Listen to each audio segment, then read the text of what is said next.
hormati bersama Direktur RSUD Rembang, Bapak Dr. Agus, jadi juga beberapa dokter spesialis, karyawan dan semuanya.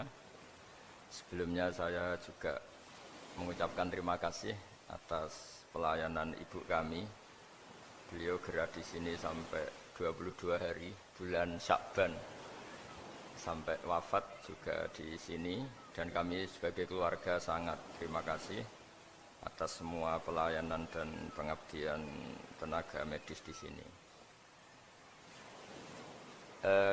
Sebetulnya RSUD itu sudah sopan lah, datang ke kita mintanya ngaji virtual.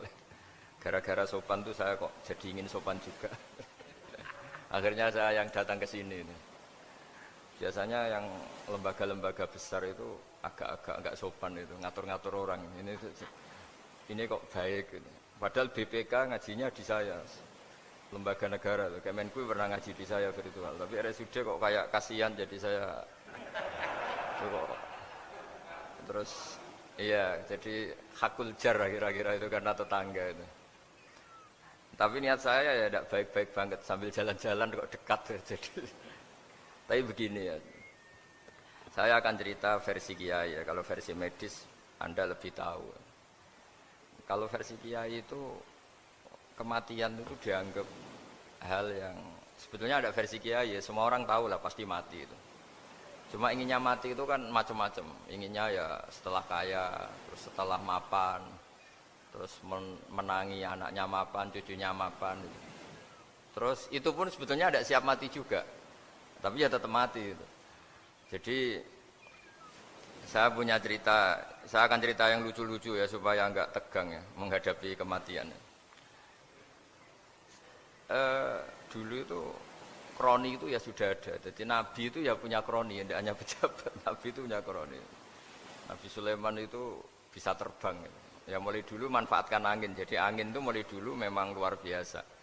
Dimanfaatkan orang sekarang mulai tenaga angin, pakai rem angin. Mulai dulu angin itu luar biasa.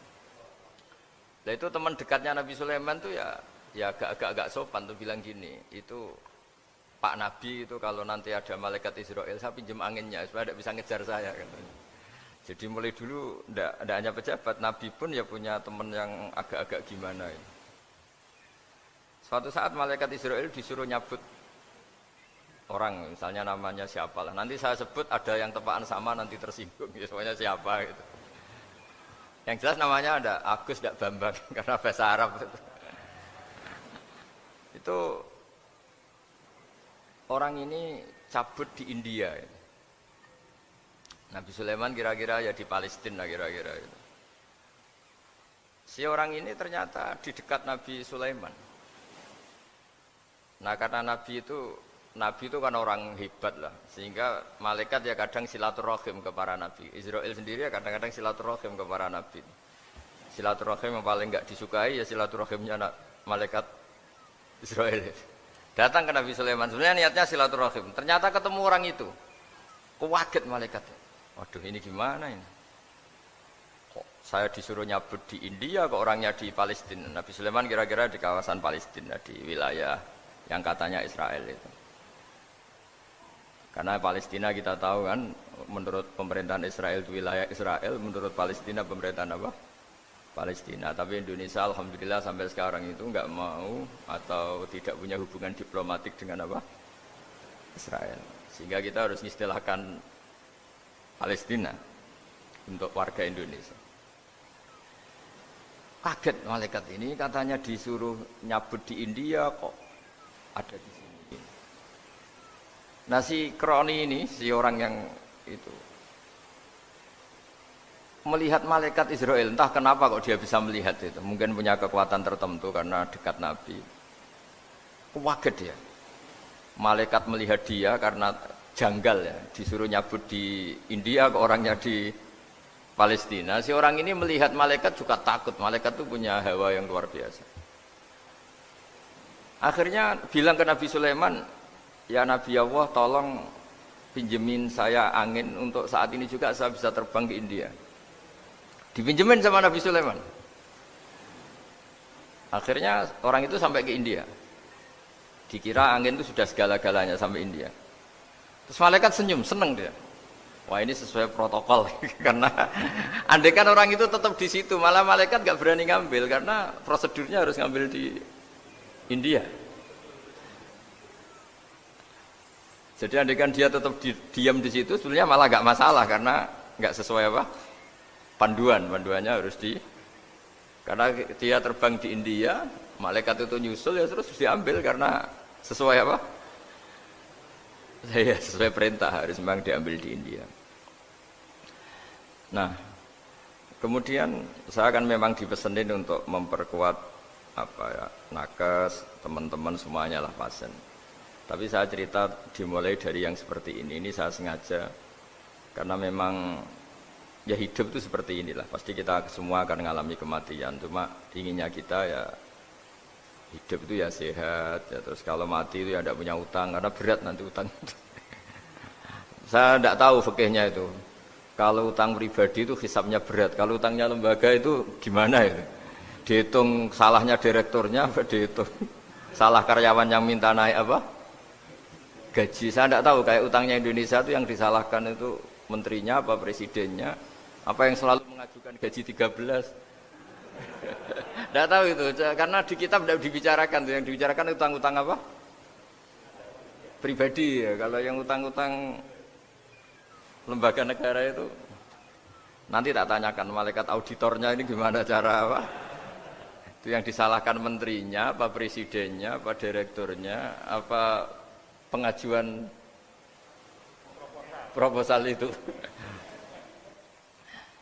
Nah singkat cerita itu kalau ngadepin kematian atau sebenarnya yang ngadepi kehidupan juga kita ini inna sholati wa nusuki wa mahyaya wa mamati lillahi rabbil alamin. Saya bicara ilmunya kiai.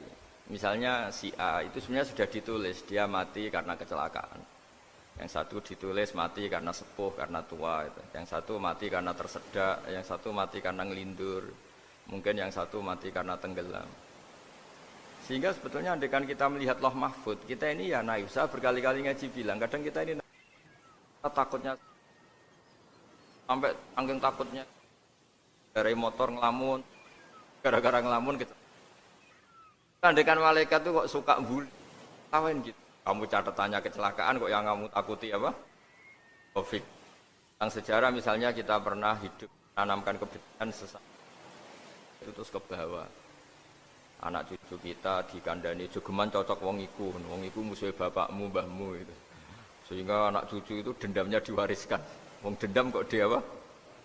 Wariskan. Termasuk utang itu. Ketika kita jabat ingin rumah sakit ini mewah, pikirannya kok sedadi, aku seleren, semikir direktur berikutnya itu tidak tahu itu nanti hisabnya ke siapa. Saya ulang lagi ya. Maka dalam satu ayat dikatakan laqad kunta fi ghaflatin min hadza fakashafna anka ghita'aka fabasarukal yauma hadid. Manusia ketika di dunia itu dianggap tidur. Tidur itu dengan tanda kutip itu bodoh. Bodoh itu tidak tahu. Fakashafna angka ghita'aka. Nanti setelah kamu mati itu pinter. Tapi ketika Anda pinter sudah meninggal, sudah tidak bisa memperbaiki kesalahan-kesalahan kita. Nah, kenapa kita dikatakan sekarang ini tidur? Karena kita ini sering menyaksikan sesuatu yang sebetulnya tidak ada hubungannya dengan kita.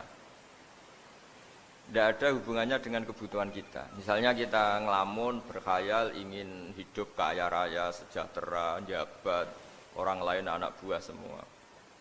Ternyata itu enggak penting ketika kita di akhirat. Yang penting adalah Anda meninggal dalam keadaan menghamba kepada Allah Subhanahu wa ta'ala.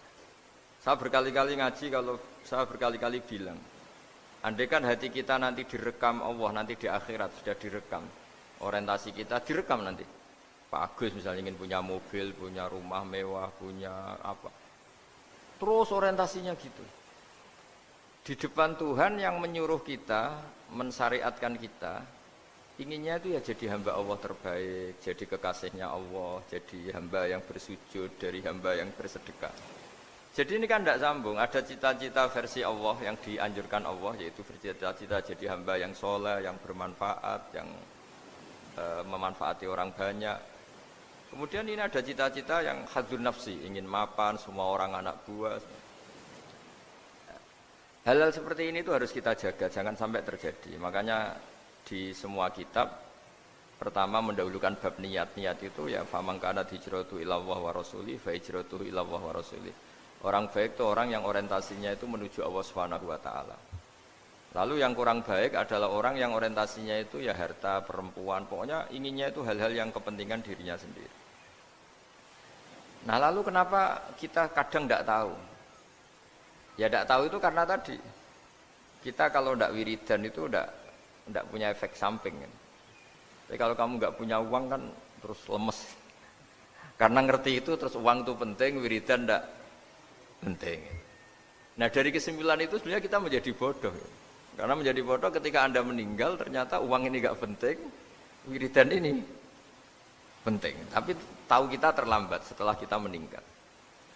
Nah di sini saya ingin mengingatkan apapun kondisi kita yang jelas itu ingat selalu kepada Allah Subhanahu wa taala.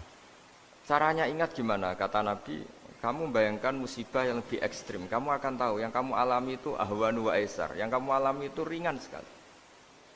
Ringan seringan-ringannya. Saya beri contoh ya, kalau Anda belajar kalau dalam bahasa pondok itu falak, mungkin kalau bahasa umum itu apalah ilmu apa. Misalnya orang ahli meteor, ahli apalah, ahli perbintangan. Ketakutannya pasti benda langit ini jatuh kemudian menimpa bumi. Nanti kalau Anda ahli geologi itu takutnya bumi ini likuifaksi karena sumber daya alamnya sudah begitu dikeruk, dimanfaatkan. Nanti yang ahli teroris atau yang ahli ekstremis itu takutnya itu ada teroris. Yang ahli sosiologi takutnya Indonesia itu chaos. Kalau chaos ya saling bunuh, saling apa. Jadi semuanya ini ketakutan ini semuanya mengarah terhadap kematian. Kecelakaan lalu lintas ya menjadikan orang mati. Likuifaksi kayak kemarin di Sulawesi ya iya, gunung meletus, gempa, tsunami. Nah, ketakutan yang menjadikan kematian sebenarnya banyak. Kalau baru tsunami aja ya orang takutnya ke tsunami. Nanti kalau ada kematian gempa ya takutnya gempa. Kalau temanya Covid ya takutnya Covid. Terus kalau ada tetangga mati karena ngelindur ya baru gue nak turu hati-hati kok nak mati ngelindur. Jadi, nah masalahnya kan kita tidak tahu, nggak tahunya itu. Ya tadi takutnya Covid ternyata catatannya itu mati kecelakaan. Takutnya kecelakaan ternyata matinya itu ngelindur. Kan kita tidak pernah tahu. Dari tidak pernah tahu itu kemudian agama datang dengan anjuran sudahlah kamu tawakal bahwa semua urusan kamu di tangan Allah Subhanahu wa taala. Inna sholati wa nusuki wa mahyaya wa mamati lillahi rabbil alamin la syarikalah. Yes, ibadah kita, sholat kita, hidup kita, mati kita semua di tangan Allah Subhanahu wa taala. Sehingga dengan berpikir begini ini melihat Covid itu ya kayak melihat potensi kematian yang lain kayak karena gempa, likuifaksi, kecelakaan, karena ngelindur, karena macam-macam. Kenapa saya membuat atau menyarankan ya supaya orang berpikir demikian, supaya bersyukur bahwa kita ini dihimpit, disekelilingi penyebab kematian tadi. Kalau kita ahli meteorologi mungkin takutnya itu asteroid jatuh terus kemudian meteor jatuh yang nggak habis digesek oleh sistem alam terus macam-macam. Yang ahli gempa juga takutnya gempa, yang ahli tsunami takutnya tsunami, yang ahli sosial takutnya Indonesia chaos kemudian saling apa? Bunuh, saling apa dan sebagainya dan sebagainya. Nah dengan keadaan seperti ini kita ini baik sekali. Bukan sekedar baik, baik sekali. Kita tidak mengalami chaos sosial, kita tidak mengalami likuifaksi, kita tidak mengalami benturan benda langit di bumi kita. Karena itu sekali terjadi, bukan 1-2 lagi, tapi habis seluruh Indonesia, mungkin seluruh dunia. Nah di sini cara Allah membuat kita selalu bersyukur bahwa hal-hal itu tidak terjadi. Jadi ada sebuah ayat yang Allah selalu mengingatkan, a'amintum man fis sama ayyakhsifa bikumul ardo fa idza hiya tamur. Kamu boleh sekali-kali berpikir bumi ini justru potensinya itu likuifaksi, potensinya itu hancur karena di bawah itu ada magma, ada minyak, ada macam-macam. Ini kan di bawah ini kan ngerongkong cara Jawa itu karena diambilin terus. Piro-piro diambil ya ini ya ono masih bisa dipakai. Belum sistem bumi sendiri, wa fil ardi qita'um mutajawirat, bumi sendiri itu berupa lempengan-lempengan. Setiap saat itu potensinya geser, sekali geser ya jadi gempa. Terus belum benda langit yang potensinya juga jatuh, sekali jatuh ya habis kita. Jadi yang kita ini dikepung sekian potensi yang bisa menghancurkan kita. Tapi nyatanya, mulai Nabi Adam sampai sekarang itu ada kehidupan, ada khayal. Sing Joko yang kepengen payu rabi, mungkin sing wis payu rabi ya mbah kepengen mbah raro. Macam-macam lah. Tapi yang jelas itu wong dikepung kematian kok ya khayalnya masih tinggi gitu. Lah enggak pernah ngayal ya orang yang utang ditagih itu, gak kober ngayal. Soalnya wedine tanggal kredit itu. Tapi ini saya cerita supaya orang Indonesia itu ngerti lah bahwa yang ngepung kita itu tidak hanya Covid. Banyak. Makanya orang Arab itu kalau ngendikan itu wa man lam yamut bisayfi mata bi khairihi ta'addadatil asbab wal maut wahidu. Karena orang Arab itu kan dulu Arab sebelum Islam itu kan satu kabilah nyerang kabilah yang lain. Wah itu kan harus butuh orang-orang tangguh karena dulu sistem rizkinya ya kayak sistem Indonesia dulu lah. Kerajaan ini nyerang ini supaya satu kerajaan punya eksistensi harus mengalahkan kerajaan yang lain. Bahkan cerita-cerita itu sama lah di Indonesia di mana-mana. Nah itu pemuda-pemuda yang gagah berani itu karena punya pegangan tadi. Wa man lam yamut bisayfi toh mata biwirihi. Kalau kamu tidak mati di medan perang ya tetap aja mati juga. Sehingga mereka kendel gitu kata cerita orang dulu. Ta'addadatil asbab wal mautu wahidu. Sebab kematian bisa macam-macam, tapi kesimpulannya tetap saja namanya mati. Lalu Islam itu mengajarkan aksiru min dzikri hadhimil ladzat. Kamu harus banyak ingat mati. Tapi uniknya Islam itu menyuruh ingat mati itu disuruh justru semangat hidup. Karena kita butuh bekal itu. Jadi kalau kamu ingat mati itu jangan terus loyo, terus nunggu takdir mati itu enggak, malah disuruh semangat. Nah, tenaga medis semangat mengobati pasien, yang pasien juga semangat mensupport dirinya supaya punya keberanian hidup. Orang Jawa nunggoni anak, nunggoni putu. Kalau saya sebagai kiai ya nunggoni santri, nunggoni umat. Jadi ingat mati itu justru dengan cara mencintai hidup. Karena hidup ini adalah bekal kita untuk sanggup ketemu Allah Subhanahu wa taala. Kadang-kadang bekal itu mudah sekali. Ada orang nakal gara-gara minumin anjing yang baru haus, sama Allah dimaafkan. Ada orang yang pulang dari tempat kerjanya, ada duri di tengah jalan, disikirkan takut kena orang, diampuni Allah, akhirnya menjadi ahli apa? Surga. Ada orang yang kerja untuk orang tuanya, kemudian orang tuanya dicukupin menjadi ahli surga. Bahkan ada ahli surga itu ceritanya itu, tapi ini jangan dicoba. Ada orang sudah jelas niat, nyon sewu niat zina. Sudah tinggal itu terus mikir dia saat itu takut Allah gak jadi, barokahnya gak jadi, langsung dia jadi ahli surga. Sarannya gak jadi loh ya, tapi ya tidak usah dicoba. Itu kalau keterusan masalah. Jadi Islam itu menganjurkan ingat mati, tapi justru dengan cara mencintai kehidupan. Karena yang jadi referensi Allah nanti di akhirat adalah perilaku kita, amal kita zaman apa? Hidup. Jadi disuruh ingat mati, tapi justru dengan cara sangat mencintai apa? Kehidupan. Lalu yang dinamakan kehidupan itu apa? Ya kita-kita ini. Ada yang mengkhidmati agama, mengkhidmati orang sakit, mengkhidmati itu ya berbakti, membantu. Ada yang nata lalu lintas, ada yang nata keamanan kayak Pak Polisi, ada yang nata keuangan kayak Kemenku. Macam-macam. Semuanya harus kita cintai, profesi-profesi yang oleh Islam dianjurkan untuk kita nekuni itu. Jadi saya mohon lewat cerita ini orang itu tidak fokus takut Covid. Kasihan Covid kan jadi tersangka pembunuh sini.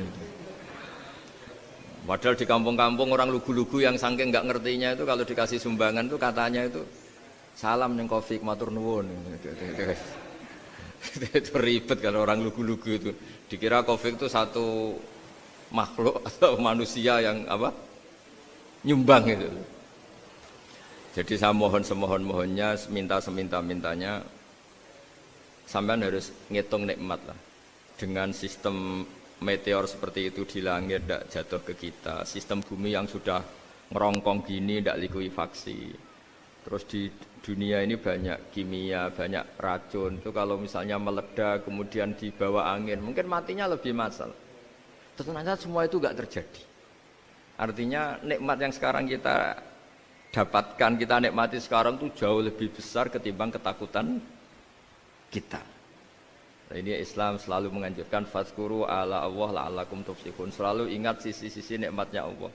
Kamu jangan hanya sisi wah kita dikepung Covid, kita punya istri judes, punya anak enggak nurut, punya atasan sadis, punya anak buah enggak loyal. Kalau gitu terus ya kamu enggak berani hidup. Yang diingat masalah terus. Itu salah, hidup seperti itu salah menurut Islam. Yang Islam menganjurkan fazkuru ala Allah, kamu ingat sisi-sisi nikmatnya Allah, bukan sisi-sisi kita hidup itu diuji. Saya punya sekian cerita ulama-ulama yang unik, yang punya nasihat itu. Jadi ada orang kaya raya dulu temannya banyak, anak buahnya banyak. Suatu saat dia miskin terus gak ada yang berkunjung. Terus dia ngeluh, curhat ke ulama itu. Ketika saya kaya yang berkunjung banyak, ketika saya miskin kok nggak ada yang berkunjung, kurang ajar betul teman-teman saya. Terus kata kiai itu lucu kalau ada nih, ya bagus gitu dong ketika anda miskin sudah ada yang berkunjung. Loh kok bisa? Ya misalnya kamu sekarang jadi buruhnya orang, pas disuruh-suruh dibentak-bentak, terus teman kamu udah datang, malah kamu jadi tontonan toh. Mendingan nggak udah datang, jadi kamu ketika buruh orang nggak malu karena teman-teman kamu sudah tidak datang. Ya alhamdulillah kalau gitu ya. Jadi dulu satu hal yang dia dulu nganggap problem, iya kan kalau kamu misalnya dulu kaya, temannya banyak, jabat, terus yang takut banyak. Ketika sudah miskin, Yun Sawu jadi buruhnya orang disuruh-suruh, terus teman kamu tetap udah datang. Siap nggak ada? Siap datang apa siap tidak datang? Lebih siap tidak datang sebetulnya kan? Karena nggak jadi tonton. Akhirnya dia sadar. Ya gitu kalau dikeluhin istri saya ini judes, sering marahin gini-gini. Ya bagus dong marahin kamu. Kalau marahin tetangga malah masalah. Coba kamu punya istri kalau marahin orang lain pusing enggak? Mendingan marahin. Jadi pokoknya dilatih terus. Lama-lama dia bersyukur. Nah termasuk cara kita melihat kehidupan. Ada doa Rasulullah SAW yang luar biasa, ya Allah jadikan kehidupan ini sebagai penambahan saya untuk berbuat baik. Wal mauta rohatan li min kulli syarrin. Kalau saya engkau takdir mati ya anggap mawon ini mati itu berakhirnya semua potensi keburukan saya. Orang itu kan potensinya dua, buruk betul atau potensi buruk. Mungkin sekarang kita tidak korupsi, tapi saja suatu saat kita korupsi. Mungkin sekarang kita tidak salah, suatu saat potensi salah. Dan mati itu mengakhiri itu semua. Makanya saya berkali-kali cerita kalau ngaji, kalau orang-orang alim NU itu kalau ada bajingan mati tetap dia seksa ini baik dia. Itu tetangganya enggak mau semua. Wong bajingan kok darani baik. Tapi kiainya ngotot, harus disaksikan kalau ini baik. Akhirnya mereka bilang ya baik-baik. Padahal di hati kiainya sudah tidak bisa garong lagi, tidak bajing lagi. Ya baiklah gitu. Jadi sehingga orang-orang soleh itu melihat hidup itu ya biasa, melihat mati itu biasa, karena hidup adalah sarana kita menambah kebaikan dan mati adalah akhir dari segala keburukan kita atau potensi keburukan kita. Jadi Islam itu mengajarkan kita gimana menghadapi kehidupan, juga gimana menghadapi apa? Kematian. Jadi saya ulang lagi itu ajaran-ajaran Islam yang luar biasa. Jadi ij'alil hayata ziyadatan li fi kulli khairin wal mauta rohatan li min kulli syarrin. Jadi hidup menambah kebaikan, kalau kita mati anggap saja mengakhiri semua buruk kita kalau kita sedang buruk atau potensi keburukan kita. Saya cerita ringan tapi supaya diingat-ingat. Jadi kalau kita yang nekuni, saya tadi kan sudah bilang, kita kiai yang nekuni ilmu itu ya tadi kita agak fokus bicara Covid. Inna Allaha yumsikus samawati wal ardo an tazula wala in zalata in amsakahuma min ahadim min ba'di. Kalau kamu ahli meteorologi kan melihat ini jatuh jumlahnya besarnya sekian. Ini kalau digesek oleh atmosfer paling masih sekian, kayak kemarin Januari kan hujan meteor yang sering kena Lampung kemarin. Terus di mana-mana mesti takut kamu itu. Kalau kamu ahli gempa takutnya itu ya pergeseran lempengan bumi. Kalau kamu ahli tsunami ya takutnya Tsunami. Kalau ahli sosiologi ya takutnya chaos sosial ya, sama kamu medis ya takutnya penyakit yang menular, penyakit seperti ini. Oke, kita sekarang fokus menghadapi Covid dan kita selalu berharap supaya Indonesia terbebas dari apa? Covid dan musibah-musibah yang lain. Ya tadi, apa gunanya terbebas dari Covid tapi chaos sosial kayak apa terus kita? Sehingga Islam selalu mengajarkan harus disyukuri lah bahwa kita sekarang alhamdulillah kita hidup harmonis. Kita kata Mbah Mun Bhinneka Tunggal Ika itu dingendikakno terus. Terus yang terakhir masalah air. Air itu sumber kehidupan. Di antara Allah mengingatkan kita adalah kul ara'aitum in asbaha ma'ukum ghoron famay ya'tikum bima imma'in. Bumi ini kan bawahnya ada magma, terus ada air. Normalnya air itu enggak ada. Secara teori itu normalnya air itu enggak ada karena bumi itu kan kalau ada air kan meresap. Sudah meresap bawahnya itu ada minyak, ada magma, harusnya air itu tersedot habis. Tapi orang saking angkuhnya, saking cueknya, ngira air itu malah potensinya itu abadi. Sebetulnya kalau menurut teori alam, air itu gampang hilang kan, diletakkan di bumi ya bumi itu meresap. Nanti bawahnya itu ada minyak, ada sebagian ada magma, ada macam-macam lah. Jadi potensi air itu harusnya nggak ada malah kalau melihat sistem itu. Tapi karena Allah saking rahmannya, air ini dijaga sedemikian rupa tetap ada. Kalau melihat sistemnya kan normalnya malah nggak ada. Makanya Allah selalu mengingatkan in asbaha ma'ukum ghoron. Suatu saat air yang kamu pakai yang jadi sumber kehidupan itu bisa saja tahu-tahu hilang. Mungkin tersedot oleh panas bumi atau corong Jawa niku nyeresep entek atau gimana lah cara Allah menghilangkan. Famay ya'tikum bima imma'in. Lalu siapa yang bisa mendatangkan air itu lagi? Ini kata para hafidh, ini yang kata guru-guru ya termasuk yang dikatakan Pak Mukhtar ini. Nanti orang harus menghentikan menjawab Allahu Rabbul Alamin. Hanya Allah sendiri yang bisa mengatur air ini selalu ada. Itu Pak kalau kamu pikir kan air kamu sokkan di bumi kan mesti langsung hilang meresap ke bumi. Bumi ada bawahnya lagi, ada bawahnya lagi dan mungkin bukan yang paling bawah mungkin tomak harusnya itu nggak ada. Tapi Allah saking sayangnya mengatur sistem air itu ada dan tersedia. Tapi ketika orang terlalu cuek dan angkuh sampai lupa syukur tersedianya apa? Air itu Allah mengingatkan, disuruh bayangkan. Kul ara'aitum. Coba bayangkan kalau in asbaha ma'ukum ghauron. Tadi kan ada khataman ya, saya ikut terima kasih. Bayangkan kalau air suatu saat itu ghauron menjadi hilang. Fama ya'tikum bima imain. Jadi saya tidak bisa spesifik memberi nasihat tentang Covid karena ya tadi yang bisa membunuh kita ini banyak.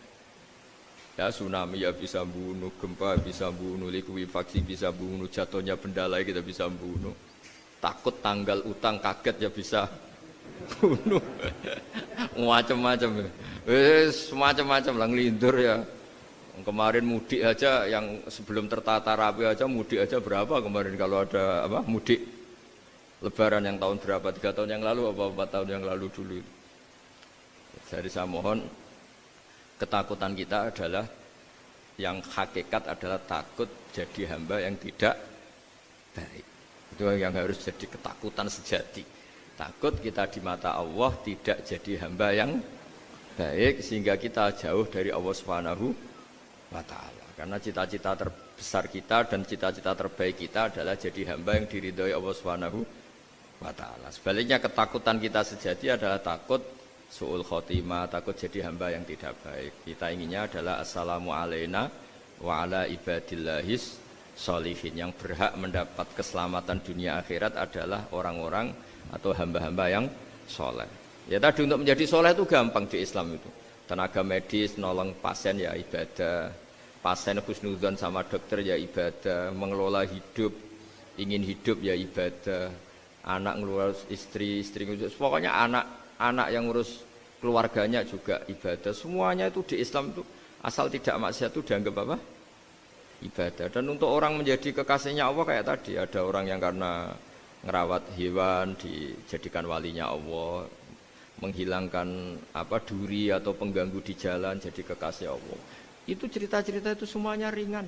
Bahkan tadi ada yang cerita sekedar ingin maksiat dan tidak jadi. Dalam Islam itu kan gitu, orang yang merencanakan maksiat kemudian tidak jadi, itu ditulis pahala.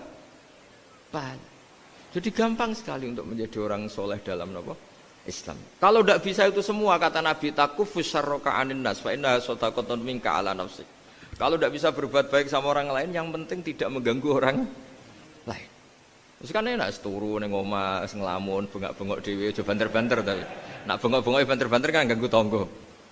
Itu asal tidak ganggu orang lain, takufus syarroka anin nas. Kamu jangan sampai efek buruk kamu berakibat pada orang lain. Itu juga fa innaha shadaqatun minka ala nafsik. Itu ya bagian dari sedekah kamu.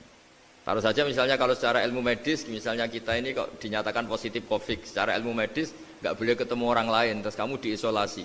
Kamu niatin ketika diisolasi itu tidak menularkan bahaya kepada orang lain. Itu juga ibadah. Jadi ibadah itu gampang sekali, mudah sekali.